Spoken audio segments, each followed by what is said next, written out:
நண்பர்கள் அனைவருக்கும் வணக்கம்.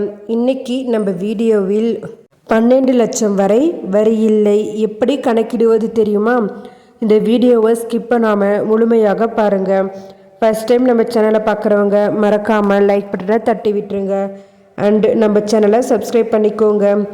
அப்போ தான் நான் போடுற வீடியோ உடனுக்குடன் உங்களுக்கு நோட்டிஃபிகேஷனாக வரும்.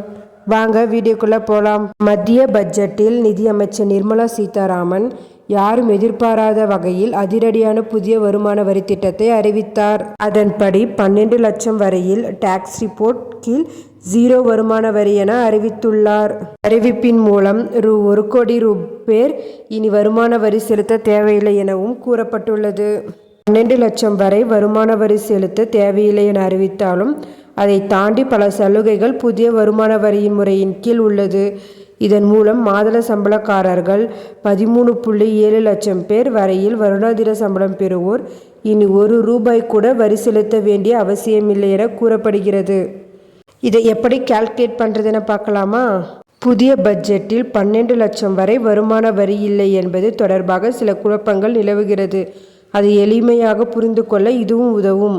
வருமானம் வருடத்திற்கு ₹12 லட்சம் இருந்தால் முதல் 4 லட்சத்திற்கு 0 வரி, 3 லட்சம் முதல் 8 லட்சம் வரை, அதாவது அடுத்த 4 லட்சம் வரை 5% வரி, அதாவது ₹20,000 வரி செலுத்த வேண்டும்.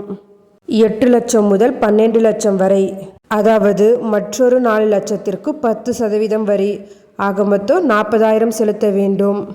ஆக செலுத்த வேண்டிய மொத்த வரி ₹60,000. நிலையான விலக்கு தள்ளுபடி ஸ்டாண்டர்ட் டிடக்ஷன் ₹75,000. எனவே தள்ளுபடிக்கு பிறகு ₹12 லட்சம் வரை வருமானத்திற்கு வரியில்லை என விளக்கம் அளிக்கப்பட்டுள்ளது.